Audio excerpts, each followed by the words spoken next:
Making It Work is brought to you by Wealthsimple, which gives everyone access to simple, affordable investing on cruise control.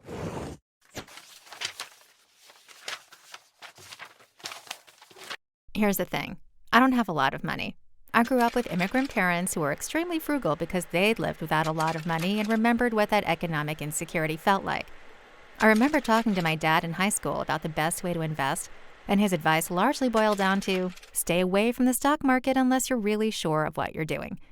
Needless to say, I grew up with the idea that investing is only for rich people who've got money to lose. Then Helene Olen's book, The Index Card, changed my mind. She managed to lay out a basic investment strategy in easy-to-understand terms, and after reading it, I started feeling like, wow, maybe I can do this too.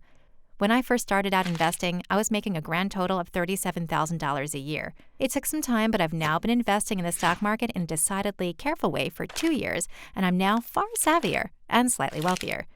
Investing doesn't need to be scary or complicated. Here are the 7 steps I took to make it that way. Number 1, I opened a 401k. In the U.S., a 401k is one of the most common types of employer-sponsored retirement accounts. I only opened one because my company offered a 7% match if I invested 1%, which is what I did at first. I've since stepped up my contributions to 10% of my salary. As an automatic deduction, I felt the financial pinch of this decision for a month or 2. But then I forgot about it. It became the new normal. I didn't mind seeing 10% go to retirement savings, and my savings ballooned. Sing it with me. Automatic transfers are your friend. Number 2, I tried out an investment app. There are a number of smartphone apps that let you invest from anywhere, even with a very small amount of money. For me, I started with an amount so small that I barely missed it. It was a super easy way to get a sense of what real investing might actually look like. I did this for about 6 months until I felt comfortable doing it on my own, which led me to open my very own brokerage account. Number 3, I opened a brokerage account. Brokerage accounts let you buy and sell different types of investments all in one place. They sound so fancy and adult-like that it took a while for me to realize I already had one with my bank. I started funding my brokerage account with my tax refund. Since then, I've set up an auto deduction of $50 from each paycheck. Every time I've made some extra money in overtime or through freelancing, I've contributed that as well. Number 4, I invested mostly in a broad-based, diversified portfolio of low-cost exchange-traded funds, or ETFs. 24-year-old me is rolling her eyes at that sentence, but it's pretty simple.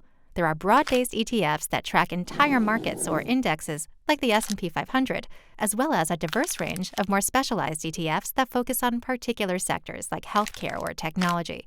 By combining several ETFs, you can create a diversified portfolio in which a bad year or decade of eventual implosion of one or more sectors is likely to be at least partially offset by strength or stability in other sectors. Number 5, I decided it was safer to invest my eggs in many baskets. A blue chip stock is a stock that's considered, in the mind of the general population, as a reliably profitable stock because the stock is tied to a glamorous, too-big-to-fail company.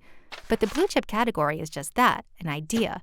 As Helene Olen says, if there was a magic stock that your financial advisor could just buy and make a fortune off of, they'd be on a private island rather than managing your investments.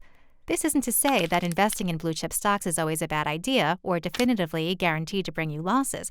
It just means you're putting your nest eggs in fewer baskets, which is always riskier. The risk assessment of blue chip stock options probably involves a lot more insider knowledge of a certain industry than I currently possess, and that means it's probably not for me. Number 6, I got really lazy. When I first started investing, I checked my brokerage account obsessively and agonized over dips and celebrated gains on a near hourly basis. Now I'm way more relaxed about things. Studies have shown that when you just leave your portfolio alone, it will generally make money instead of losing money over a long period of time. It's an attitude that fits well with my overall laid-back attitude in life. My general approach is set it and forget it, meaning that once I've made an investment, I write it off. Well, see you when I retire. I'm not planning to liquidate any of my investments for at least a decade or 2. I've made it a point to only invest what I can reasonably afford to write off. I always have a separate, easily accessible emergency fund for short-term money needs. Number 7, I reevaluate as I get smarter. The thing is, a lot of really rich people get wealthy by investing their money into something, not just letting it hang out under their mattress, and then they teach their kids to do the same. There's a natural, profitable learning process for the already well-off. This makes it even more important for people like me, with an inherited aversion to risk, to find ways to replicate that success in our own small way. I know how hard it feels as a non-rich person to let go of money that could be making your life easier today for uncertain, uneven, risky gains in the future. Yes, it is hard to open myself up to the risk that the investments I made with bright-eyed, bushy-tailed optimism might fail. But when it comes down to it, investing as a wee 20-something, even in my small, careful way, means harnessing the magical powers of compound interest early in hopes of a more secure financial future. I may not wind up a millionaire, but by investing this way, I'll almost certainly earn more money than the meager interest on a bank account. And that means everything to me.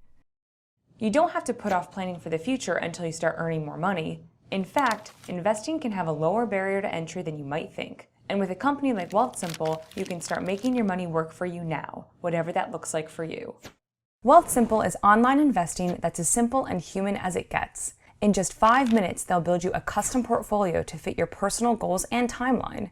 Just answer a few easy questions and they'll manage your money for you on autopilot. Set it, forget it, and let your money grow in the background. You can turn on automatic deposits as well as set up a smart savings account with higher rates than big banks for your shorter-term goals, your wedding, your next great adventure, or that handbag you need.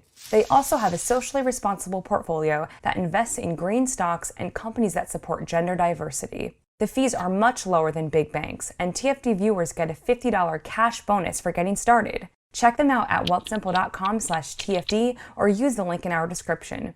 There are no account minimums, and it only takes a few minutes to start. No excuses.